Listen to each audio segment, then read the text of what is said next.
Hello friends, सृजन classes में आप लोग का हार्दिक स्वागत है। तो इस वीडियो में हम आपको डॉट प्रोडक्ट यानी अदिश गुणनफल का थ्योरी पढ़ाने जा रहे हैं। डॉट प्रोडक्ट के कुछ थ्योरी कल के वीडियो में हम आपको पढ़ाए थे। तो आइए इससे रिलेटेड आज की टॉपिक पर हम गौर करते हैं। चलिए देखिए,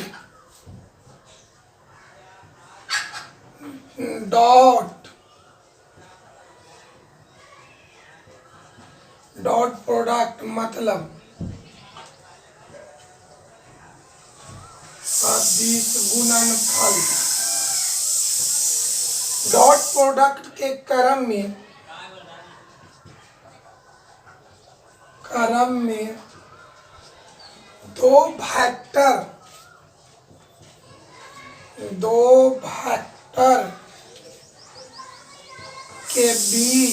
दो वेक्टर के बीच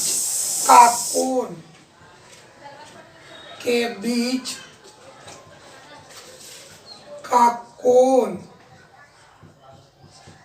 निकालने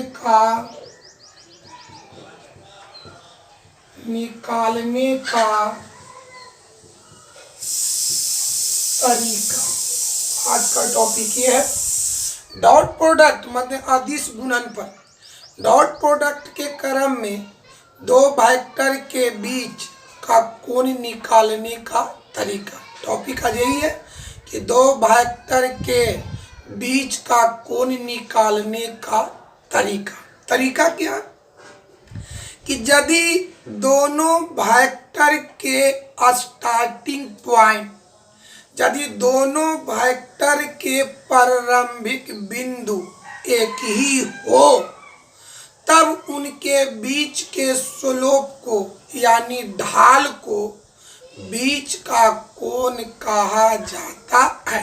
टॉपिक यही है बाबू कि दो वेक्टर के बीच का कोण निकालने का तरीका यह है कि यदि दोनों वेक्टर के स्टार्टिंग पॉइंट माने प्रारंभिक बिंदु एक ही हो, तब उन वेक्टर के बीच के स्लोप को मतलब ढाल को बीच का कोण माना जाता है, कहा जाता है। लिखते हैं, यदि दोनों वेक्टर के प्रारंभिक बिंदु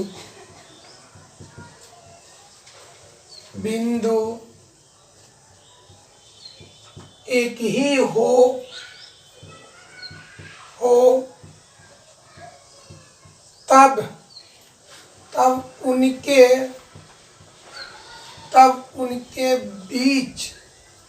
तब उनके बीच का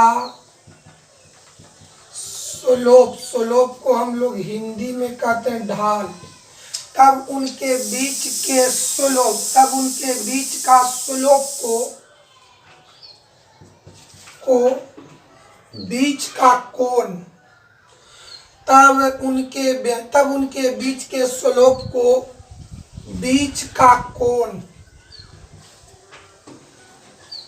बीच का कोण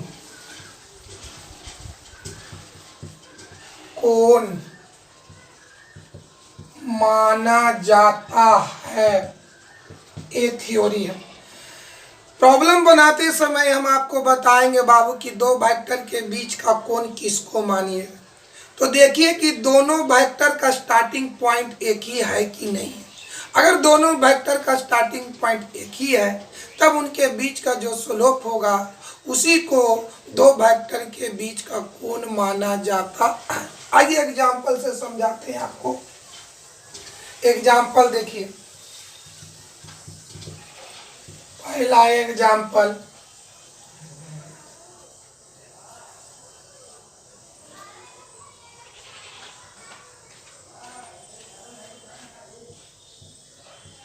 आइए ये वेक्टर ए है, ये वेक्टर बी है। चलिए वेक्टर ए का स्टार्टिंग पॉइंट देखिए ए है, ए वेक्टर ए का स्टार्टिंग पॉइंट ई हुआ। ई वेक्टर बी का भी स्टार्टिंग पॉइंट ये और करो, वेक्टर ए का भी स्टार्टिंग पॉइंट ये है, वेक्टर बी का भी स्टार्टिंग पॉइंट ये है, माने दोनों वेक्टर का स्टार्टिंग पॉइंट एक ही है। तब इस बीच का जो स्लोप होगा, बीच का जो ढाल होगा, इसी स्लोप को ये दोनों वेक्टर के बीच का कोण माना जाता है। सपोज दैट ये जो स्लोप है अल्फा, तो यहाँ पर वेक्टर ए और वेक्टर बी के बीच का कोण कितना होगा? अल्फा। वेक्टर ए और वेक्टर बी के बीच का कोण बराबर अल्फा होगा। हमने क्या बोले कि यदि दोनों वेक्टर के स्टार्टिंग पॉइंट एक ही हो, तब उन वेक्टर के बीच का जो स्लोप होगा उसी को दो वेक्टर के बीच का कोण माना जाता है। और उदाहरण देखिए,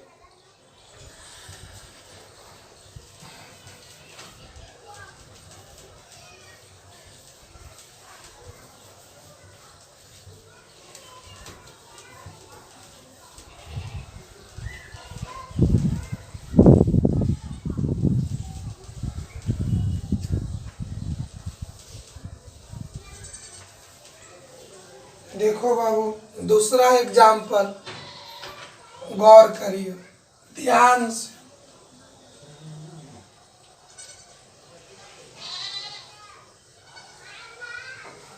ये आपका हो गया वेक्टर ए, ई हो गया वेक्टर बी।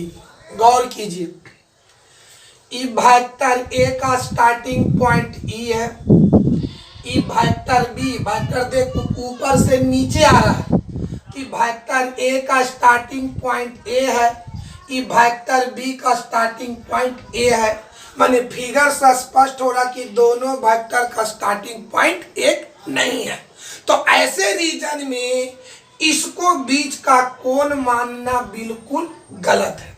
तब हम इसमें कुछ ऐसा करेंगे कि ताकि दोनों वेक्टर का स्टार्टिंग पॉइंट एक हो जाए।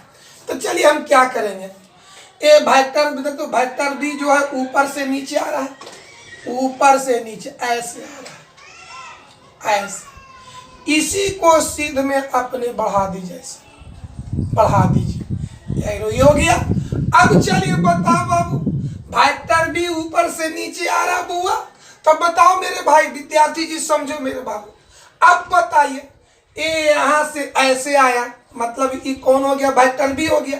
कि वेक्टर बी का देखते हो अब स्टार्टिंग पॉइंट ही हुआ, आई वेक्टर ए का स्टार्टिंग पॉइंट ही हो। फिर बात बढ़िया से समझो, देखिए वेक्टर बी ऊपर से नीचे आ रहा है, तो इसी को अपने सीध में बढ़ा दिए।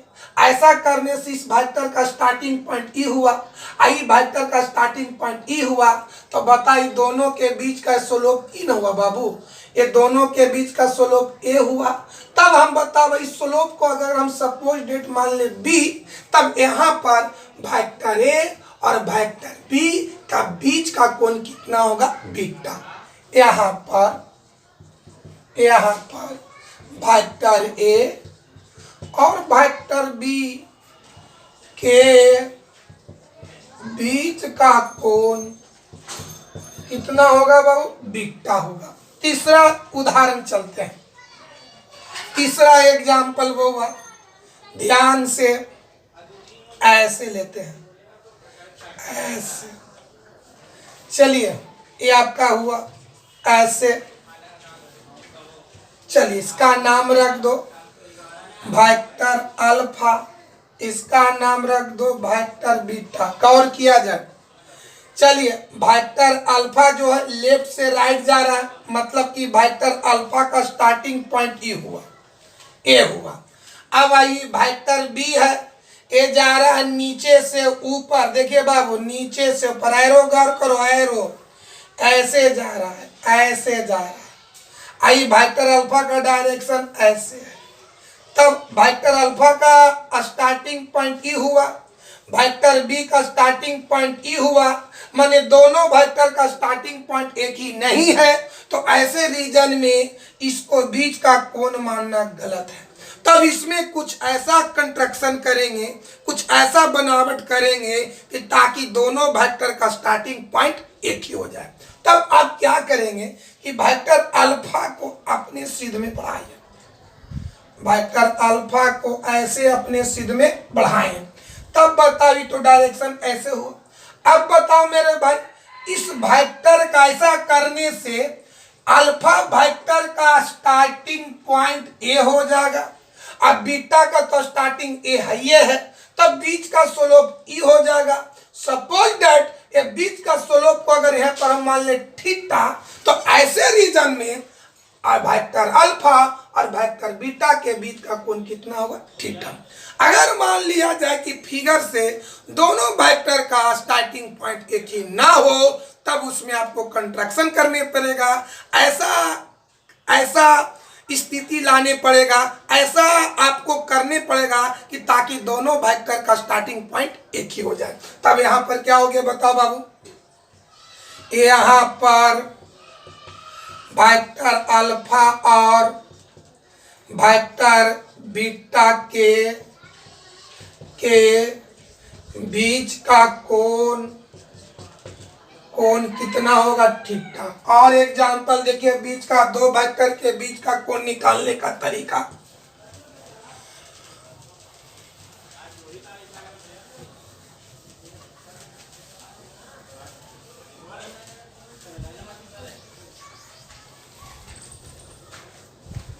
चलो चौथा दोस्त बाबू, चौथा एग्जांपल देखिए, आइए ऐसे बनाते हैं, ऐसे,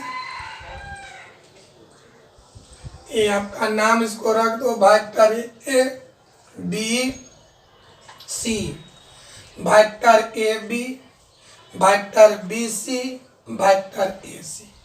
इनमें तीन वेक्टर है, vector A B, vector B C, vector A C, vector A B, vector B C, vector A C. आइए तो पहला इसमें चलते हैं बउआ, तीन वेक्टर है, कौन कौन है बाबू, यहाँ पर है vector A B, vector B C, vector B C, vector A C.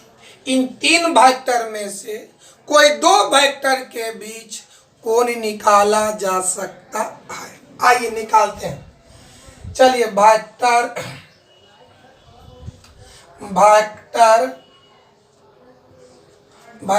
A B,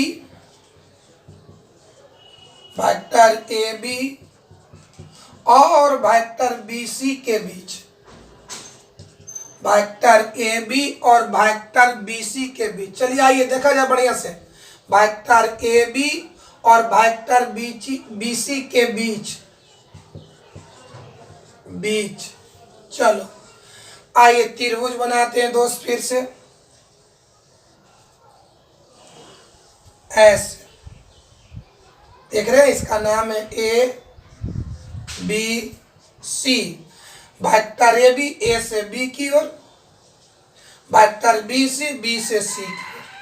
चलो बताइए, वेक्टर ए बी ऊपर से नीचे, तो इस वेक्टर का स्टार्टिंग पॉइंट ए हुआ, वेक्टर बी से सी की ओर, इस वेक्टर का स्टार्टिंग पॉइंट ए हुआ, यानी दोनों वेक्टर का स्टार्टिंग पॉइंट एक नहीं है। तब इसमें एक ऐसा कंस्ट्रक्शन करेंगे, ऐसा संरचना बनाएंगे कि ताकि दोनों वेक्टर का स्टार्टिंग पॉइंट एक ही हो जाए। तब स्टार्टिंग पॉइंट एक करने के लिए वेक्टर ए बी को अपने दिशा में बढ़ाइए। चलिए आइए, अब आइए, इस वेक्टर का स्टार्टिंग पॉइंट ही हुआ और वेक्टर बी सी का स्टार्टिंग पॉइंट ए हुआ। चलिए वेक्टर ए बी को अपने सिद्ध में बढ़ाएंगे, तो ऐसा करने से इस वेक्टर का स्टार्टिंग पॉइंट बी हुआ और इस वेक्टर का स्टार्टिंग पॉइंट ई हुआ, ये दोनों के स्लोप ए हुआ। तो अब बता, ये दोनों के स्लोप को ही ये दोनों वेक्टर का बीच का कोण माना जाता है। अब एक बात समझो, सपोज दैट ई कोण आपका बी है, ई कोण बी है, तो ज्योमेट्री से आइए, ई कोण आसन कोण, और आसन कोणों का योग 180 डिग्री माने पाई, कि दोनों कोणों का योग पाई है, तो जेकरा में ये बी है तो ये हो जाएगा पाई माइनस बी। यानी यहाँ पर वेक्टर ए बी और वेक्टर बी सी के बीच का कोण पाई माइनस बी। एक बार और समझा जाए, फिर इसको सम मिटाते हैं, एक बार और समझिए। चलिए, हमको निकालना वेक्टर ए बी और वेक्टर बी सी के बीच का कोण। त्रिभुज को फिर बनाइए इस तरह से, इसका नाम रखो ए बी, ए हो गया सी। वेक्टर ए बी ए से बी की ओर, वेक्टर बी सी बी से। चलिए इनिशियल पॉइंट पता लगाइए। वेक्टर ए बी ए से बी की ओर, तो प्रारंभिक बिंदु ए हो गया। वेक्टर बी सी मतलब बी से सी की ओर, तो प्रारंभिक बिंदु बी हो गया। मतलब वेक्टर ए बी का प्रारंभिक बिंदु ए, वेक्टर बी सी का प्रारंभिक बिंदु बी, माने दोनों का प्रारंभिक बिंदु एक नहीं है, तो ऐसे रीजन में इसको बीच का कोण मानना गलत हो गया। तब आप इसमें ऐसा करेंगे कि ताकि दोनों वेक्टर का प्रारंभिक बिंदु एक ही हो जाए। तब ऐसे रीजन में वेक्टर ए बी को अपने सिद्ध में बढ़ाइए। ऐसा करने से वेक्टर ए बी का भी प्रारंभिक बिंदु बी हो जाएगा और वेक्टर बी सी का तो प्रारंभिक बी है, तो तब ये दोनों वेक्टर के बीच का स्लोप ई होगा। अभी स्लोप का मान निकालेंगे। ई कोण कितना है, बी है, तो ई कोण का योग 180 बने पाई, तो इसको निकालने के लिए पाई में बी को घटा देंगे। अब यहाँ पर बताइए वेक्टर ए बी और वेक्टर बी सी के बीच का कोण पाई माइनस बी। यहाँ पर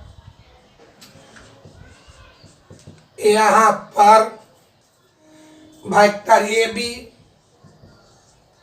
और वेक्टर बी सी के बीच का कोण पाई माइनस बी। समझ में आ रहा है? दो वेक्टर के बीच का कोण निकालने के लिए सीख रहे हैं। अब समझिए, अब चलते हैं vector A B vector B C हो गया। अब चलते हैं वेक्टर बी सी और वेक्टर ए सी के बीच निकालने का तरीका। मिटाते मेरे भाई, देखिए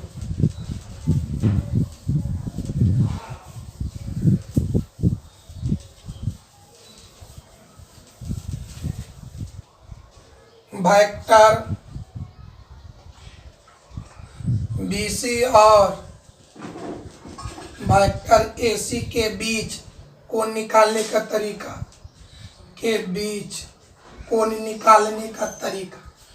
बनाइए, फिगर बनाइए। चलिए इसका नाम रख दो ए बी सी। चलिए वेक्टर बी से सी की ओर, वेक्टर ए से सी की ओर। अब आइए वेक्टर बी सी मैंने बी से सी की ओर, तो प्रारंभिक बिंदु बी हो गया। मैंने वेक्टर बी सी का प्रारंभिक बिंदु बी, वेक्टर ए से सी की ओर, मतलब वेक्टर ए सी का प्रारंभिक बिंदु ए, माने दोनों वेक्टर का प्रारंभिक बिंदु एक ही नहीं है। तो ऐसे रीजन में बीच के स्लोप को बीच का कोण मानना गलत है। तब इसमें एक ऐसा कंस्ट्रक्शन करेंगे, ऐसा संरचना बनाएंगे कि ताकि दोनों वेक्टर का प्रारंभिक बिंदु एक ही हो जाए। तब क्या करिएगा, आइए क्या करेंगे बउआ, विद्यार्थी जी समझे बउआ। तो बीच का कोण निकालने का तरीका, इसको ऐसे देखो बउआ, इसको ऐसे बढ़ाओ, ऐसे, ये आपका ऐसे हुआ। इसको आप सीधे बढ़ा दो, ऐसे आएगा ना बुआ, इसी है। ई वेक्टर ए सी को अपने सीधे में बढ़ाइए, ई वेक्टर बी सी को अपने सीधे में बढ़ाइए। तब बताइए दोनों वेक्टर का स्टार्टिंग पॉइंट ये हुआ, ये दोनों वेक्टर का स्टार्टिंग पॉइंट ए हुआ। तो दोनों वेक्टर का स्टार्टिंग पॉइंट जब ए हुआ, तब हम इस बीच के स्लोप को बीच का कोण मान सकते हैं। अब आइए ज्योमेट्री से ई कोण समूह कोण आपस में बराबर, तो यदि ई कोण सी है तो ई कोण भी सी हो गया। यानी यहाँ पर वेक्टर ए बी और वेक्टर ए सी के बीच का कोण क्या हो गया, सी हो गया। यहाँ पर वेक्टर बी सी और वेक्टर ए सी के बीच का कोण बराबर सी। ये था आपका एग्जाम्पल, दो वेक्टर के बीच का कोण निकालने का तरीका। अब हम चलते हैं डॉट प्रोडक्ट मतलब अदिश गुणनफल निकालने की तरीका। आइए चलते हैं बाबू।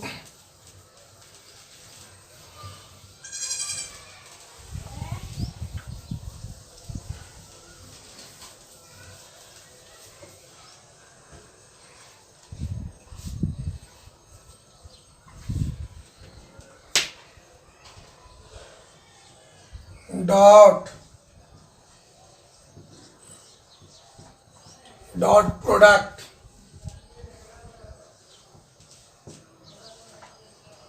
अदिश गुणनफल आइए डॉट प्रोडक्ट मतलब अदिश गुणनफल निकालने का तरीका। आप दो वेक्टर का अदिश गुणनफल कैसे निकालेंगे, है ना बाबू? तो सुनिए बढ़िया से। दो वेक्टर का डॉट प्रोडक्ट निकालने का तरीका, दो वेक्टर का डॉट प्रोडक्ट का मान उन वेक्टर के मापांक एवं बीच के कोण के कोसाइन के गुणनफल के बराबर होता है। सुनिए बाबू, दो वेक्टर के डॉट प्रोडक्ट की परिभाषा, दो वेक्टर के डॉट प्रोडक्ट का मान उन वेक्टर के मापांक एवं उनके बीच के कोण के कोसाइन के गुणनफल के बराबर होता है। आइए दो वेक्टर के डॉट प्रोडक्ट निकालने का तरीका,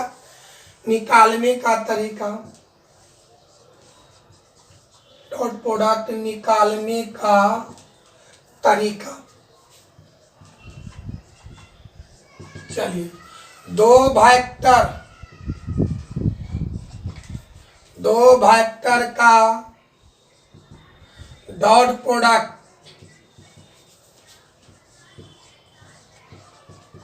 दो वेक्टर का डॉट प्रोडक्ट माने अदिश गुणनफल, दो वेक्टर का डॉट प्रोडक्ट माने अदिश गुणनफल का मान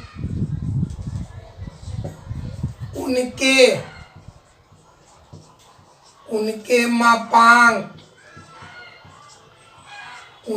मापांक एवं बीच के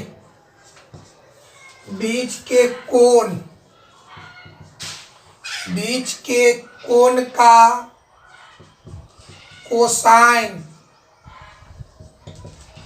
उनके मापांक एवं बीच के कोण का कोसाइन के गुणनफल के बराबर होता है। याद हुआ? दो वेक्टर के डॉट प्रोडक्ट का मान उनके मापांक एवं बीच के कोण के कोसाइन के गुणनफल के बराबर होता है। आइए एग्जाम्पल चलिए देखे बाबा।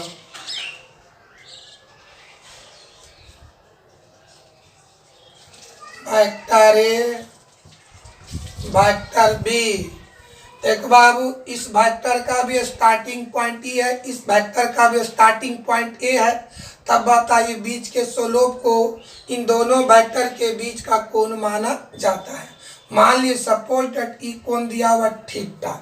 अब चलिए दोनों वेक्टर का डॉट निकालना है, दोनों वेक्टर का अदिश गुणनफल निकालना है। तो बोलिए मेरे भाई, वेक्टर ए और वेक्टर बी का अदिश गुणनफल, वेक्टर ए और वेक्टर बी का अदिश गुणनफल देखिए निकालते हैं।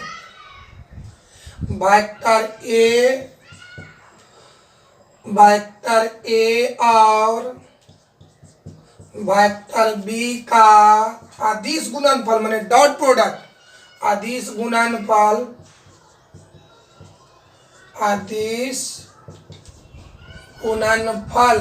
क्या कहता, सुनिए आप देखिए बढ़िया से। क्या कहता, दो वेक्टर का अदिश गुणनफल का मान उनके मापांक, उनके माने वेक्टर का मापांक, तो वेक्टर ए और वेक्टर बी का अदिश गुणनफल बराबर उनके मापांक, मतलब कि वेक्टर का मापांक। या कौन कौन वेक्टर है, वेक्टर ए और वेक्टर बी, तो उनके मापांक माने वेक्टर का मापांक। तो वेक्टर ए का मापांक बोलो mod vector A, vector B का मापांक बोलो मॉड वेक्टर बी, एवं बीच का कोण, था बीच का कोण कितना, थीटा, थीटा का कोसाइन वैल्यू है cos थीटा, cos थीटा। फिर समझे, उनके मापांक माने दोनों वेक्टर का मापांक, तो वेक्टर ए का मापांक mod vector A, vector B का मापांक मॉड वेक्टर बी, बीच के कोण का कोसाइन, तो बीच का कोण क्या है, थीटा, तो थीटा का कोसाइन cos थीटा के गुणनफल माने सब के बीच गुना कर दीजिए। यानी आप लिख सकते हैं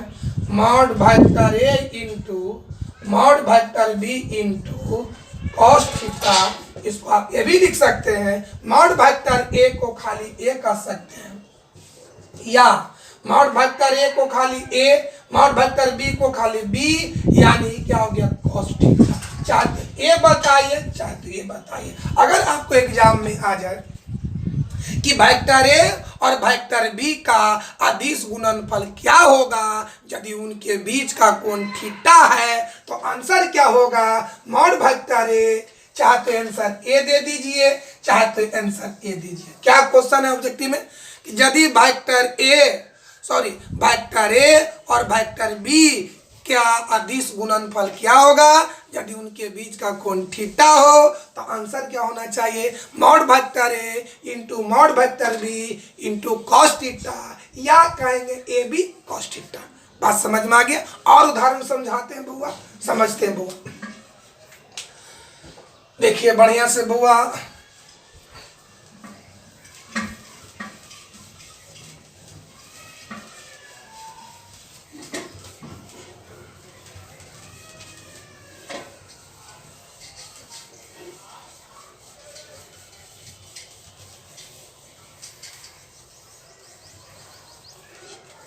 और एग्जाम्पल देखा जाए, दूसरा एग्जाम्पल ऐसे, ये बोलो vector A B, vector A B, vector B C. Dot product निकालने के पहले बीच का कोण जान लेना चाहते हैं। डॉट प्रोडक्ट निकालने के पहले बीच का कोण निकाल लेना चाहिए। तो आइए, बीच का कोण किसको कहा जाता है, यदि दोनों वेक्टर का स्टार्टिंग पॉइंट एक ही हो तब उनके बीच के स्लोप को, ढाल को बीच का कोण कहा जाता है। हमने क्या बोले, डॉट प्रोडक्ट निकालने के पहले बीच का कोण देख लेना चाहिए कि बीच का कोण देल है कि नहीं देल है। अगर नहीं देल है तो थ्योरी के आधार पर, रूल के आधार पर पहले बीच का कोण पता लगा लेना चाहिए। आइए, पहला वेक्टर कौन, वेक्टर ए बी और दूसरा है वेक्टर बी सी। यहाँ पर पहला है वेक्टर ए बी और दूसरा है वेक्टर बी सी। यही दोनों वेक्टर का हमको डॉट प्रोडक्ट निकालना है, अदिश गुणनफल निकालना है। तो हमने क्या बोले कि अदिश गुणनफल निकालने के पहले देख लीजिए कि दोनों वेक्टर के बीच का कोण दिया हुआ है कि नहीं। अगर नहीं दिया हुआ है तो पहले बीच का कोण निकाल लेते हैं। तो बीच का कोण निकालने का तरीका कि यदि दोनों वेक्टर के स्टार्टिंग पॉइंट एक ही हो तब उनके स्लोप को, उनके बीच के ढाल को बीच का कोण माना जाता है। अगर स्टार्टिंग पॉइंट एक ही नहीं हो तो ऐसा कंस्ट्रक्शन किया जाता है, ऐसा संरचना किया जाता है कि ताकि दोनों वेक्टर का स्टार्टिंग पॉइंट एक ही हो जाए। आइए, तो पहला कौन है, वेक्टर ए बी, दूसरा है वेक्टर बी सी। देखिए तो वेक्टर ए बी, ए से बी की ओर, ए से बी की ओर चला तब इस वेक्टर का स्टार्टिंग पॉइंट ई हुआ। वेक्टर ए बी का स्टार्टिंग पॉइंट ए हुआ। वेक्टर बी सी माने बी से सी की ओर तब इस वेक्टर का स्टार्टिंग पॉइंट ए हुआ। मतलब फिगर से पता लगता है कि दोनों वेक्टर का स्टार्टिंग पॉइंट एक ही नहीं है, तब इसमें ऐसा कंस्ट्रक्शन करेंगे कि ताकि दोनों का स्टार्टिंग पॉइंट एक ही हो जाए। आइए, पीपल हमको बताइए ज्योमेट्री के दृष्टिकोण से इस कोण को आप बी कहिएगा। चलिए, तो वेक्टर ए बी को अपने सिद्ध में से बढ़ाइए। चलिए ऐसे, तो ऐसा करने से अब ये दोनों वेक्टर का स्टार्टिंग पॉइंट ये हुआ, इसका भी ये हुआ, इसका भी ये हुआ, माने दोनों का स्टार्टिंग पॉइंट ये हुआ। तब ऐसे रीजन में ये दोनों वेक्टर का स्लोप ये होगा, ये दोनों वेक्टर के बीच का कोण ई होगा। समझ में आया? तो अब आइए, ई कोण और ई कोण आसन कोण है, तो आसन कोणों का योग कितना होता है? 180 माने पाई, एकरा में ई बी है तो हो जाएगा पाई माइनस बी। यानी यहाँ पर वेक्टर ए बी और वेक्टर बी सी के बीच का कोण पाई माइनस बी है। अब आइए दोनों का दिश गुणनफल निकालते हैं, दोनों का डॉट प्रोडक्ट निकालते हैं। तो आइए देखिए, वेक्टर ए बी और वेक्टर बी सी का अदिश गुणनफल बताओ। वेक्टर ए बी और वेक्टर बी सी का अदिश गुणनफल। चलिए इतना बात हम ना लिख करके इसको शॉर्ट में लिख देंगे, जो कल बताए थे, vector A B dot vector B C. Vector A B और वेक्टर बी सी का अदिश गुणनफल ना का करके क्या लिखेंगे? Vector A B dot vector B C. अब ये डॉट निकालने का तरीका क्या कहता है? उन वेक्टर का मापांक माने दोनों के मापांक और बीच के कोण का कोसाइन। तो आइए डॉट निकालने का तरीका, ये दोनों वेक्टर का मापांक, तो वेक्टर ए बी का मापांक लिखिए mod vector A B into, देख मेरे भाई ये डॉट है आई इंटू है। अगर खाली वेक्टर रहेगा तो इसको डॉट पढ़ेंगे, अगर मॉड रहेगा तो इंटू पढ़ेंगे। तो चलिए इसका मॉड बताइए। चलिए क्या कहता है? अगर दो वेक्टर के बीच का डॉट निकालना तो उनके मापांक, तो वेक्टर ए बी का मापांक mod vector A B into vector B C का मापांक मॉड वेक्टर बी सी, और बीच का कोण, तो दोनों वेक्टर के बीच का कोण पाई माइनस बी है, तो इसका कोसाइन बताइए कॉस पाई माइनस बी। यानी क्या हुआ, क्या लिख सकते हैं? Vector A B in dot vector B C, तो पहला का मॉड इंटू दूसरा का मॉड इंटू बीच का कोण कितना आया? Cos pi minus B. एक तरीका। अब ठेठ भाषा में याद करो, दो वेक्टर के बीच का डॉट निकालना माने अदिश गुणनफल निकालना है। तो पहला देख बाबू नहीं करके ठेठ भाषा में, पहला का मॉड इंटू दूसरा का मॉड इंटू बीच के कोण का कोसाइन, इंटू बीच के कोण का कोसाइन। चलिए समझ में आया बाबू? और समझाते उदाहरण डॉट प्रोडक्ट निकालने का।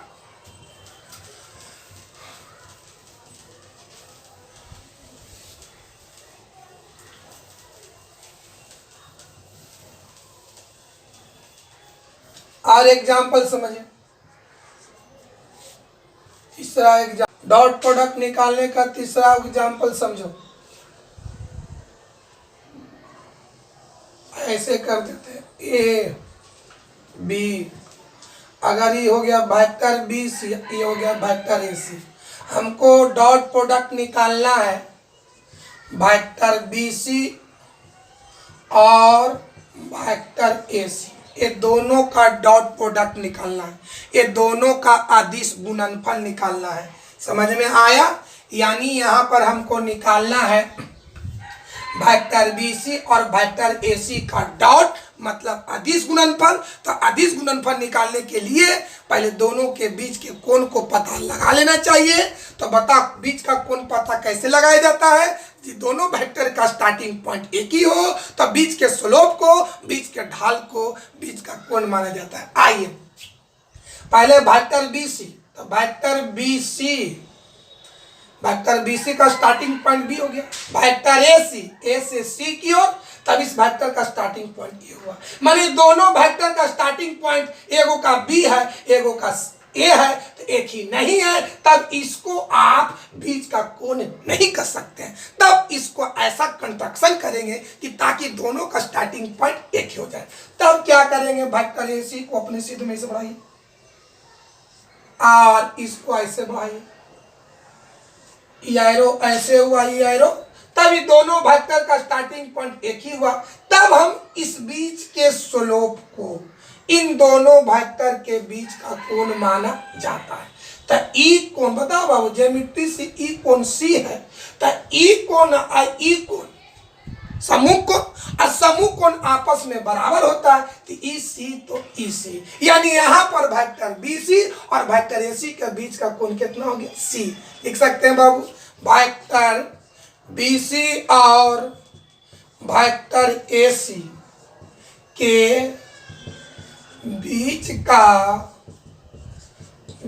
का कोण क्या है, सी। अब हमको दोनों का डॉट निकालना है, दोनों का दिश गुणनफल निकालना है, यानी हमको लिखना है vector B C dot vector A C. इसका मतलब हुआ वेक्टर बी सी और वेक्टर ए सी का अदिश गुणनफल। तरीका क्या है, उनके मापांक ठेठ भाषा में कहिए, पहला का मॉड इनटू दूसरा का मॉड इनटू बीच का कोण, तो दोनों के बीच का कोण कितना, सी, तो सी का कोसाइन हो गया कॉस सी।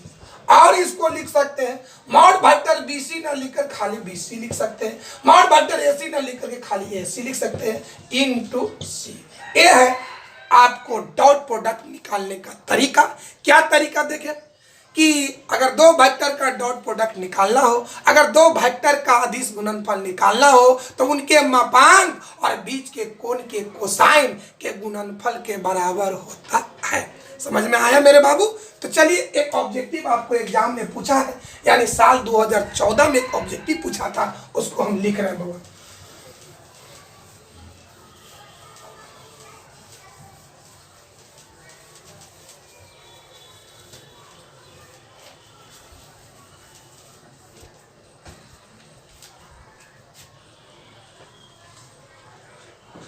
देखिए, एक ऑब्जेक्टिव है, वेक्टर ए और वेक्टर बी का अदिश गुणनफल क्या होगी जबकि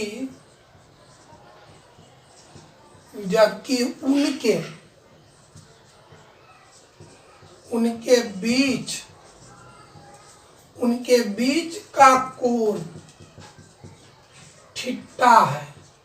चलिए, यानी हमको अदिश गुणनफल निकालना है, आंसर निकालना है। तो अदिश गुणनफल बराबर क्या होता है, अदिश गुणनफल मतलब डॉट, अदिश गुणनफल मतलब डॉट प्रोडक्ट। क्या तरीका है, उन वेक्टर का मापांक, माने दोनों का मापांक लिखेंगे, क्या लिखे, वेक्टर ए का मापांक mod vector A into mod vector B into बीच के कोण का कोसाइन, तो बीच का कोण क्या है, थीटा, थीटा का कोसाइन कॉस थीटा। इतना आंसर, मतलब क्या हो गया, अगर ये आपको रहेगा, इसका आंसर होगा अदिश गुणनफल बराबर कितना, mod vector A into mod vector B into cos theta. इतना ना लिख करके इसको ऐसे भी लिख सकते हैं, मॉड वेक्टर ए को ए, मॉड वेक्टर बी को खाली बी इंटू कॉस थीटा। ये दोनों में आपको कोई आंसर हो सकता है, चाहे ए लिखिए चाहे ए लिखिए, कोई दिक्कत है। अगर इसी को थोड़ा सा चेंज करते हैं, वेक्टर पी और वेक्टर क्यू का अदिश गुणनफल क्या होगी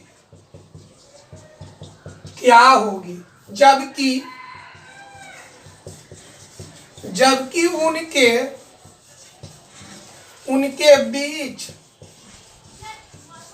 उनके बीच का कोण अल्फा है। चलिए, अदिश गुणनफल निकालना है, देखिए आंसर निकालते हैं। अदिश गुणनफल बराबर क्या तरीका, उन वेक्टर का मापांक, मानी दोनों का मापांक करना है, तो वेक्टर बी का मापांक मॉड वेक्टर बी इंटू देना, क्योंकि कहता क्या थी कि उनके मापांक और बीच के कोण के कोसाइन का गुणनफल, मानी सभी पदों के बीच में गुना होना चाहिए। चलिए, तो वेक्टर P का मापांक mod vector P dot vector Q का मापांक मॉड वेक्टर Q इंटू बीच के कोण का कोसाइन है, बीच का कोण अल्फा है तो अल्फा का कोसाइन कॉस अल्फा। ये आपका आंसर हुआ। कोई दिक्कत है मेरे बाबू? इसमें दोनों में ये आपका भी आई है। यानी डॉट प्रोडक्ट निकालने का यही कंसेप्ट हुआ कि दोनों का मॉड और बीच के कोण का कोसाइन और सभी के बीच में देना गुना। गुना समझ में आया? दो वेक्टर का अदिश गुणनफल या डॉट प्रोडक्ट निकालने का तरीका क्या है? उनका मापांक और बीच के कोण का कोसाइन के गुणनफल के बराबर होता है। ठेठ भाषा में कहिए पहला का मॉड इंटू दूसरा का मॉड इंटू बीच के कोण का कोसाइन। समझ में आया? दो वेक्टर का डॉट प्रोडक्ट बराबर पहला का मॉड इंटू दूसरा का मॉड इंटू बीच के कोण का कोसाइन। आगे बढ़ते मेरे भाई।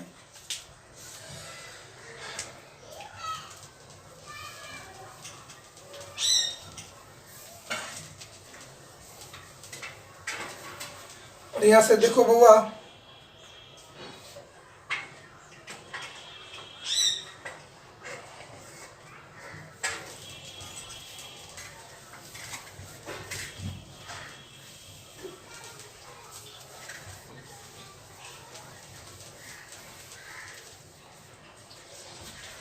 चलिए कल हम आपको एक कंसेप्ट बताए थे कि समान वेक्टर के बीच का कोण 0 डिग्री होता है और भिन्न भिन्न हमने दो बात बता, जहां पर समान की चर्चा है तो वहां पर वेक्टर यूनिट रहे या नहीं रहे, चाहे किसी तरह का वेक्टर है, चाहे यूनिट रहे या समानांतर है, तो जहां पर समान की चर्चा हुआ तो वहां बीच का कोण 0। जहां पर भिन्न भिन्न, तो जब भिन्न भिन्न आ गया तो वेक्टर होना चाहिए यूनिट। इक्वल में यूनिट रहे या न रहे, चाहे किसी तरह का वेक्टर है, समान में इक्वल में बीच का कोण 0 डिग्री होता है।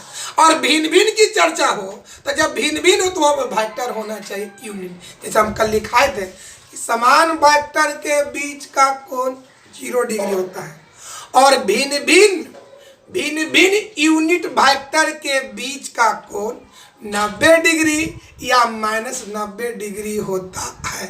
यदि डायरेक्शन घड़ी की दिशा में हो तब बीच का कोण -90 डिग्री, अगर घड़ी की दिशा में हो तब बीच का कोण -90 डिग्री होता है। आइए बनाते हैं दोस्त डॉट प्रोडक्ट और एग्जांपल बताते हैं। देखिए इस तरह का रहे वेक्टर आई डॉट वेक्टर आई, इसी को हम भाषा में बोलेंगे वेक्टर आई और वेक्टर आई का अदिश गुणनफल। तो बताओ अदिश गुणनफल यानी डॉट प्रोडक्ट निकालने का तरीका क्या है? पहला का मॉड तो पहला वेक्टर आई तो वेक्टर आई का मॉड, सॉरी पहला का मॉड इंटू दूसरा का मॉड इंटू बीच का कोण का कोसाइन। तो चलिए निकालते हैं।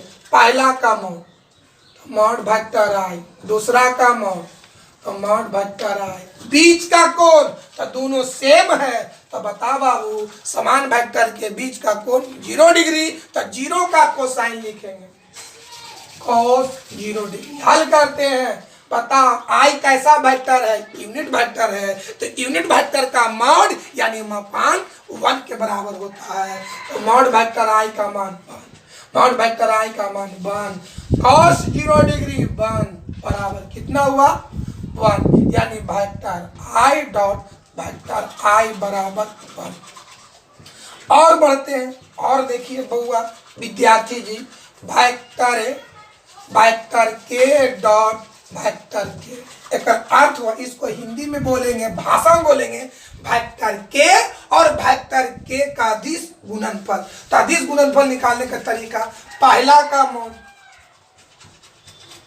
इंटू दूसरा का मॉड इंटू बीच का कोण, तो दोनों सेम है तो सेम के बीच का कोण 0 डिग्री, 0 का कोसाइन। चलिए हल करते हैं। मॉड वेक्टर के तो यूनिट वेक्टर है तो यूनिट वेक्टर का मापांक हमेशा 1, यानी मॉड वेक्टर के का मान 1, मॉड वेक्टर के का मान 1, cos 0 डिग्री 1। हल करेंगे 1, वेक्टर के डॉट वेक्टर के बराबर 1। आइए क्या यहाँ से रिजल्ट निकल के आया? पहला है वेक्टर आई, दूसरा भी वेक्टर आई, दोनों क्या है? सेम, तो कितना मान आया 1, ये भी है, दोनों सेम का मान क्या हो गया 1। यानी क्या देखने आए कि समान यूनिट वेक्टर के समान इकाई सदिश के अदिश गुणनफल, समान यूनिट वेक्टर का अदिश गुणनफल, समान यूनिट वेक्टर का डॉट प्रोडक्ट हमेशा 1 के बराबर होता है। समान यूनिट वेक्टर का डॉट प्रोडक्ट हमेशा 1 के बराबर होता है। यानी वेक्टर आई डॉट वेक्टर आई बराबर 1, वेक्टर जे डॉट वेक्टर जे बराबर 1, वेक्टर के डॉट वेक्टर के बराबर 1। यानी अगर यूनिट वेक्टर सेम हो, एक जैसा हो, तो उसका डॉट प्रोडक्ट हमेशा क्या होगा 1 के बराबर होगा। यानी लिखेंगे यहाँ पर नोट में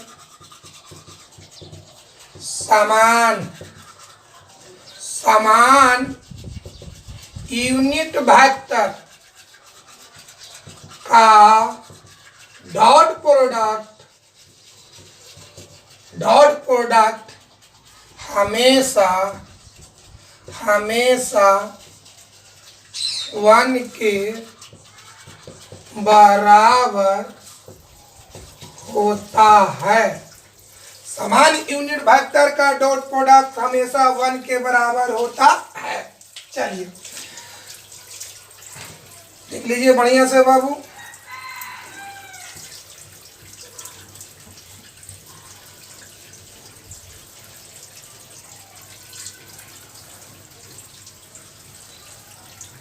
देखा जाए विद्यार्थी जी, अर्थात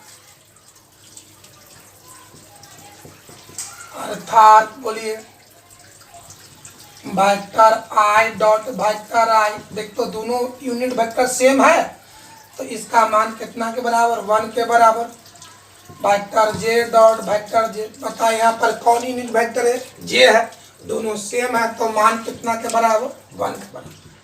वेक्टर के डॉट वेक्टर के, दोनों यूनिट वेक्टर सेम है, तो मान कितना के बराबर 1 के बराबर। चौथा देखिए, हम आपको बताए थे कि वेक्टर ए के अनुदिश, वेक्टर ए के अनुदिश यूनिट वेक्टर क्या बताए थे, एक कैप। यानी एक कैप कहने से यूनिट वेक्टर का कैप लग गया तो यूनिट वेक्टर है। इसलिए अब बताओ वेक्टर एक कैप डॉट एक कैप, मतलब कैप का मतलब हुआ ये भी यूनिट वेक्टर है, ये भी यूनिट वेक्टर है, यानी दोनों सेम है, तो बराबर क्या होगा ये आप याद रखिएगा। अगर ऐसे रहेगा वेक्टर ए डॉट वेक्टर ए बराबर 1 लिखना बिल्कुल गलत है। सेम हो, समान हो, लेकिन वो वेक्टर क्या होना चाहिए, यूनिट होना चाहिए। यानी एक का डॉट एक का बराबर 1 लिखना सही है, लेकिन वेक्टर ए डॉट वेक्टर ए बराबर 1 लिखना गलत है, क्योंकि वेक्टर ए यहाँ पर यूनिट वेक्टर नहीं है। चलिए पचमा देखिए मेरे भाई, अगर ऐसे रहे B cap dot B cap बराबर 1, यानी आपको याद होना चाहिए कि समान यूनिट वेक्टर का डॉट प्रोडक्ट 1 के बराबर होता है। इस क्लास को यहीं पर समाप्त करते हैं। ज़्यादा वीडियो लंबा हो रहा तो दिक्कत होता है लड़कन को पढ़ने में, और इससे रिलेटेड जो बात है और कल बताएंगे मेरे बाबू। तो इस क्लास को यहीं पर ड्रॉप करते हैं। Thank you.